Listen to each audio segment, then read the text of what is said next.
Kung bago ka pa lang sa aking YouTube channel, please subscribe at i-hit ang notification bell para updated ka sa aking bagong videos. Bel Mariano may pahayag sa mga fans. Mga fans, proud sa nakuhang kasikatan ng actress. Ang buong detalye, alamin!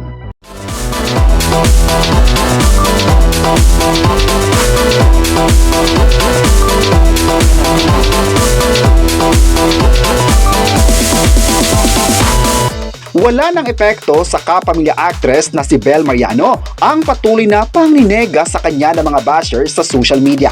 Natutunan na raw ng dalaga ang tinatawag na Art of Deadma sa gitna ng mga pambabash ng ilang netizens na walang sawang bumabatikos sa kanya. Ilan daw sa mga nababasa niyang comments sa social media ay may kinalaman sa mga ginagawa niyang acting projects. Ayon pa niya, may nabasa siyang ilang comments na ibahin raw ang kanyang rules sa mga susunod na proyekto. Minsan naman ay parang dinidifferentiate niya kapag troll or bashers ito. Wala siyang pake. At kung may genuine namang nag-comment, ay yan ang gusto niyang i-reflect. Pagpapatuloy niya, alam niyang social media ay may dalawang sides, may good at may bad. Binigyan daw niya ng value ang kanyang oras na kasama ang kanyang pamilya, mga kaibigan at lalong-lalo na ang mga supporters nila ni Donnie Pangilinan. Ang bashing raw ay walang katapusan sa social media. Parang ang lahat ay maring magbibigay ng kahit ano sa kapwa na para bang in the end of the day, dapat alam mo kung sino ka.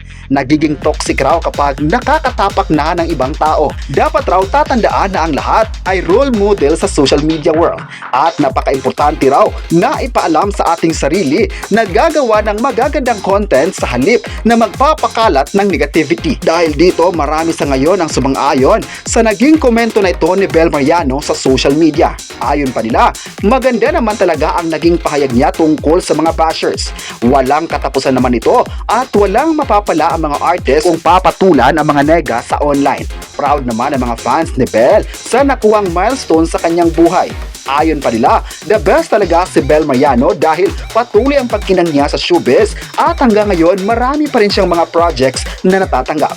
Thankful naman ang mga fans sa ABS-CBN na patuloy siyang nabibigyan ng proyekto kasama si Donnie Pangilinan. Masaya naman ang mga fans sa balitang ibabalik na sa Kapamilya Channel ang pinagtatambalan lang Can't Buy Me Love at ang maganda pa dito ay papalabas na dito sa All TV Channel 2. Isang magandang balita ito sa lahat ng mga fans na mapapanood muli ang kanyang palabas at kasama dito si Donnie Pangilinan.